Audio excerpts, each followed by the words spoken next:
one of the things that we work on with leaders is strategy and where is it that we're trying to get? And in this market, strategy is hard, right? Strategy, it changes so quickly because of the external factors that are going on, competition and global policy and just perceptions, cultural perceptions in the social world. And so there's this tension, and this is a common place we focus on with leaders, is this tension between change and stability, this tension between, we want a plan, but we know we need to adapt. And what we can help leaders with is recognizing that both of these sides of these tensions are positive. We need stability, we need change, we need a plan, and we need to adapt, or we need some autonomy, we need to align. How are we finding that middle ground? What does it mean to balance?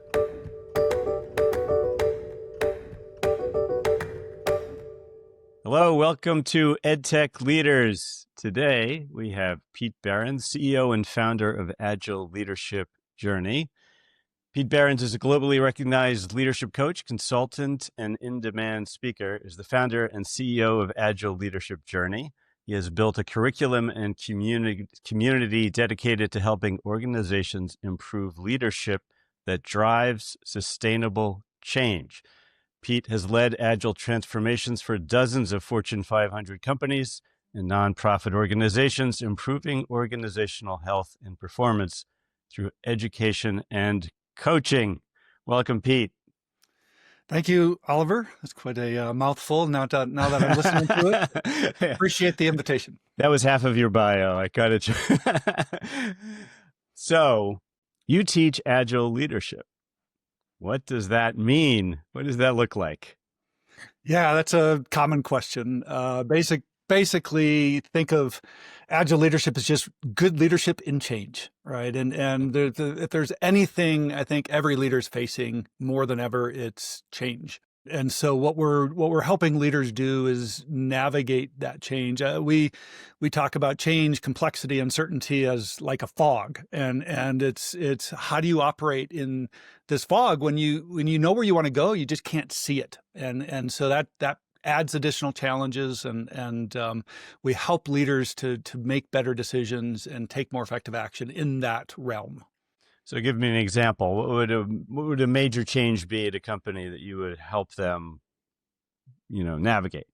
Yeah, so change obviously has many different sources, right? And in fact, we did a study with our leadership base and asked, where are you feeling the most change? And, we gave them choices of, it could be the corporate change, it could be your own personal change, but it might be coming from family or your community. It might be coming from the social, political atmosphere. What was really fascinating to us is, in fact, most leaders are feeling most of the change coming in family situations. And so what we're finding is that not only, you expect you come to work and you deal with change at work, but people are coming to work with change fatigue and fatigue from home. And, we're seeing more and more of it in society and social and political, pressures of change and things that are going on. So one of the aspects of change is it is multidimensional, and the concept of corporate change, when we're talking about, changes in direction, changes in strategy, changes in process or approach we're taking to accomplish that strategy, changes to structures and hiring, right, that we need to address those new strategies. All of those things are mixed together. And so yes, we focus a lot on the corporate change, but we recognize as a human coming into these systems, we carry a lot more baggage with us. So doesn't that make it complicated when you go into a group, into a corporation, and you have kind of, well, a lack of a better word, baggage, but things coming from home into a corporate setting that fellow employees and colleagues might not be aware of? How do you navigate both at the same time? Well, and that's part of the root part of this. It's not a particular change, it's our approach, right? So take, for example, like when you enter a fog, there's nothing really you can do about the fog. And that is true with most change. Yes, leaders generate change for others, right? They are change inducers. They're going to decide to merge or do a layoff. They're going to decide to change strategy. For the rest of the company, it's kind of like coming at us, kind of like we're entering the fog without even a choice. Like we're in this regardless. Well, in this fog setting, it's less about complaining about the fog and saying, "Oh man, if." It's more about how do we respond in that situation. So it's how we're showing up is as or more important than the environment we're in. You can't tell a competitor not to come into your space. You can't tell the market not to switch, ideas on what they want to buy and who they're going to buy it from, right? Those things are going to happen. And so how do we respond as leaders? How do we show up, right? This is as much about how we sense and respond in these moments, right? In the fog, yes, we can't see far, but we can see our next few steps. So what is the importance of making decisions, getting feedback, getting data, making progress without having that fear of, oh my gosh, we can't do anything, or we just run full force and then we crash, right? Those are kind of your parallels of opportunity. We try to help leaders make progress, be more effective in these situations. So how did you end up doing this? What's your background? Yeah, it's an interesting journey, as many of us hold. My background in education is in engineering. Work a lot in tech spaces, but you think about what does an engineer do? Well, we optimize things. We optimize elevator banks, parking lots, or databases. To improve the system. Early in my career, I kind of started to switch into what we call development processes. So these are like ways of developing product more effectively. And then I started to run into, well, the products we're building are driven by the people in the organization. So all of a sudden we start to think about, well, how do we improve the people system of these organizations, develop products more effectively? And what I realized is leadership is exactly that, right? The way I treat it today is leadership is essentially a role of optimizing people to solve problems. How do we get the fewest number of resources to have the most impact, in our market share? And so I kind of look at this as a continuous journey of just systems optimization. I find the people problems, the mindset and culture of organizations to be some of the most fascinating, some of the most complex problems to solve. And most leaders are just not equipped. They haven't been trained to solve these types of problems. They've gone to business school. They've studied the markets. They've built products. They do services. They talk to customers. They haven't been trained often in the people dimensions, in the cultural dimensions of an organization. And that's where I think a lot of leaders struggle. So you go in and you train them in groups. This is mostly in person? We offer a mix. You can't not be combined in this, kind of global economy, digital economy that we're in. We do prefer in person just because when you're dealing with human dimensions, human challenges in regard to strategy, alignment, empowerment, engagement, you're dealing with a lot of things that remotely are tough to manage. When we're working with an organization, we like to start in person. We like to create a little bit of that energy and connectedness because it's as much about how we're aligned as a leadership team as it is about what we're learning. And we find in today's world of AI and e-learning, like education's essentially free. It's not a differentiator in today's marketplace. I can go to ChatGPT or Gemini and I can learn anything for free, or I can get some of the best courses for free on YouTube or wherever. That's not the differentiator. The differentiator is the service. It's the experience people go through, the leaders go through, that create the energy, the alignment, the focus, the purpose behind what we're doing. So oftentimes those experiences do require or do get enhanced through things like, well, let's engage in an offsite. Let's engage in your organization. Let's get your organization together, your leaders together in some way that's not only purposeful to learn, but purposeful to connect, purposeful to align, purposeful to kind of share our direction forward in a particular meaningful way. So how do they practice? I mean, you tell them stuff. Maybe you do group exercises, but how do they practice? And how do they practice after you leave? That's part of why we call ourselves a journey, right? You're never going to be. This isn't something you're done. The one of the things I think, I like to use is a metaphor of like fitness and health. We say, all right, if you want to be fit, if you want to work out, or if you want to be healthy and eat well, that's not something you can just do, get to a level and then stop, right? If you know anything about fitness and health, it's something that has to become a lifestyle. It has to be something that's sustained over time, or it's not going to plateau. It's just going to start to reverse. So we look at the same thing with leadership. Like if you are not actively working on it, you're probably not plateauing. You're probably reversing, or you're not keeping up with what needs to happen.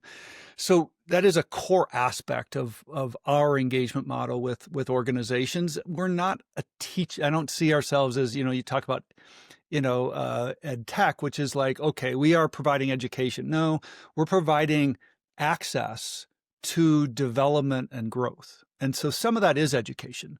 Some of that is coaching. Some of that is getting data, like let's do a 360 and give you some feedback, whether it's a leader or as an organization, how are we shaping up?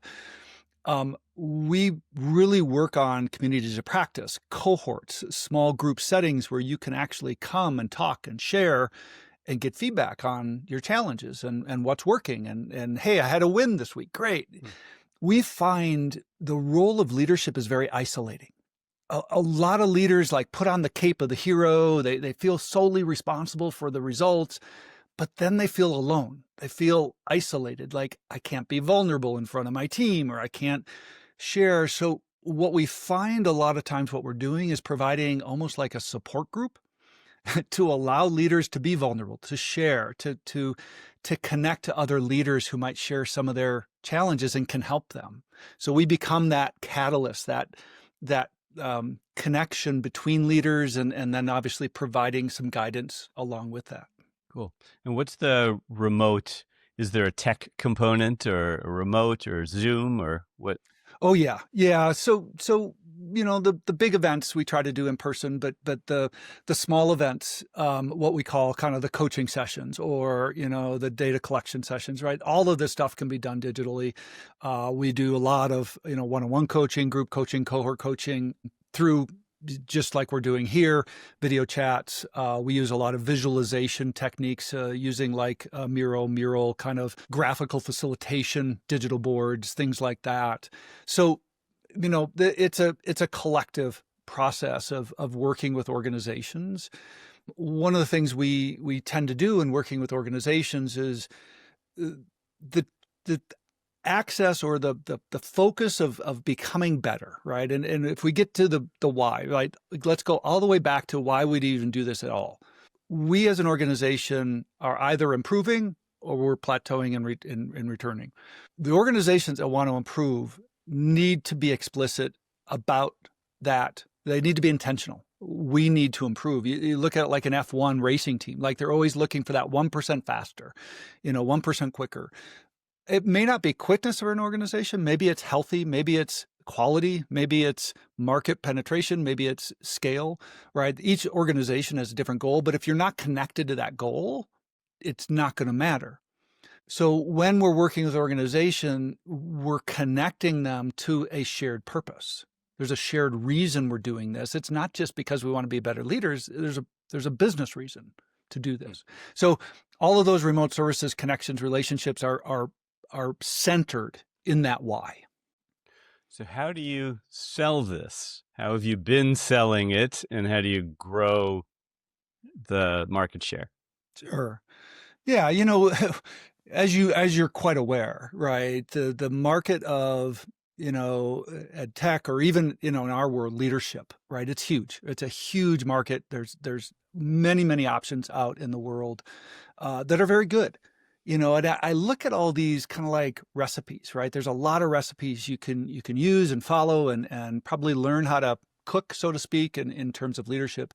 And one of the things we find is that while the recipes are helpful, they kind of only get you to a certain capacity level. It's kind of like, I want to be a good chef, Recipes get you to a point, but unless you really study the ingredients, unless you really understand the flavors and start to experiment and learn how to, hone your craft, that's how you become a five-star chef, right? And you don't see five-star chefs following recipes. They create their own recipe. Leadership's a little bit like that as well. So when we're talking to leaders, there's a lot of recipes. There's recipe books they can go buy, they can go use and be okay. And what we're talking to leaders about is in this atmosphere, is that enough? Is this atmosphere, is it enough just to get by? Is it enough just to follow somebody else's? Let's follow what Google does. Let's follow what Amazon does. And for the most part, those organizations that are excelling in today's world, whether it's Microsoft or anybody, they're not following a recipe. They're creating recipes. And so when we're selling, when we're working with leaders, what we're essentially doing is helping them recognize that if they want to be a great organization, that's an intentional decision. That's a choice. That's an investment that they're making. And for us, it's a choice. We're not going to push anything on a leader. We're just going to invite them. If that's a choice you want to make, hey, we might be a partner for you in that. And so for us, selling is more about aligning, sharing a set of values that we agree to. And if we both are on that same journey, we're a great partner. If we're not trying to be everything for everybody, And so we try to be quite selective. We're not paying for a lot of advertising. We're not pushing a lot of advertising. We're doing a lot of relationship marketing. We get leaders involved. We get them in our community, and they learn and they connect to us through that relationship. So it's mostly through connections, referrals, calls, tradition. Yes, most of our sales come because of, the warm lead. It's the connected lead. So it's the leader who connects to another leader, says, hey, you should talk to them. It's a leader who moves to another company and they've been part of our programs. Give you one example. Just the other day, I was just down with one of our credit unions here I'm based in Boulder, Colorado, and we've got a local credit union that's growing quickly. And our relationship with them was a 2-year gestation period. We had a couple of leaders who in another credit union had come through and worked with our programs and found a lot of success. They come into this other organization. Well, the other organization has leadership, they have development, they have these things. But because of our nurturing of that relationship, they then start to set the seed and grow this credit union. And so now we start developing and nurturing that relationship. And that happens because you service your customers. You are providing value to your customers that sticks. I assume every company has there's a broad range of cultures. I mean, you talked about Google and Amazon. They have very specific cultures. Their needs will be different than another company. And to some extent, they're self-selective. I mean, potential employees know what the culture is like if it's a large company. So as part of what your training is how the company finds its own culture and manages people within that culture. Yeah, it's a fair way to say it. Culture is one of those funny words, right? It gets a lot of eye rolls and leaders like, yeah, culture. Fundamentally, culture is incredibly critical, right? It makes or breaks a company, but leaders don't want to talk about culture because it's too amorphous. I relate it to like a shadow, right? You can see it, you can feel it, but you can't touch it. You can't change a shadow. The only way you start to shape culture, we call this shaping culture, is you start to get to the tangible things. And that's actually one of the reasons a lot of leaders like what we do. We try to get away from the theory of and kind of the softness of a lot of these topics. And, my engineering background kind of tells me, hey, there's things that are pragmatic, practical, things you can touch and feel and change. Like, how a metric might change the way people behave, how a policy, and just to give you an example of like a policy. There was a company we're working with, having a many-page document about dress code. And this organization was in this complexity about every job description, and in the factory or the office or the retail store, they all had different job descriptions. Well, that became in and of itself driving this culture and confusion. This team kind of boiled all this down into two words: dress appropriately. And this is just kind of one example of taking something that has kind of infiltrated the culture in some way, reformatting it. And what does that do? Now, that doesn't say it's the perfect solution. What that says is it's changing the shape of that shadow. It's changing how people feel about the work. Another organization I was working with, we had about 100 leaders working together. And after a full day of talking about culture and all these different influences, the CEO got up on stage and said, I finally realized the power of jeans. Just something as simple can be so powerful. And oftentimes, we try to, I think, over complexify the things that we need to do in an organization to shape culture. And those are two simple kind of examples of like dress code and how we show up in an organization that can change the dynamics of it. But yes, exactly. Every company and industry and region will have these cultural dynamics that shape every part of what it is the organization does. And we can help leaders reshape that in ways that are more effective for them. Cool. What are your goals in the next year or so? Yeah. Yeah. Essentially one of the things that we work on with leaders is strategy and where is it that we're trying to get? And in this market, strategy is hard, right? Strategy, it changes so quickly because of the external factors that are going on, competition and, global policy and just perceptions, cultural perceptions in the social world. And so there's this tension, and this is a common place we focus on with leaders, is this tension between change and stability, this tension between, we want a plan, but we know we need to adapt. And what we can help leaders with is recognizing that both of these sides of these tensions are positive. We need stability, we need change, we need a plan, and we need to adapt, or we need some autonomy, we need to align. How are we finding that middle ground? What does it mean to balance these things? So for us, as we think about strategy, incredibly important to have a direction. And so thinking about how, we're impacting and helping leaders and organizations deal with change, at the same time being reactive and responsive to what's happening in the market. So for us, it's not we don't see us as a growth initiative. Like, we're not trying to be the biggest in the world. We're not trying to touch every organization in the world. For us, basically, impact is our strategy. Are we making a bigger impact with the few companies that we choose to engage with us?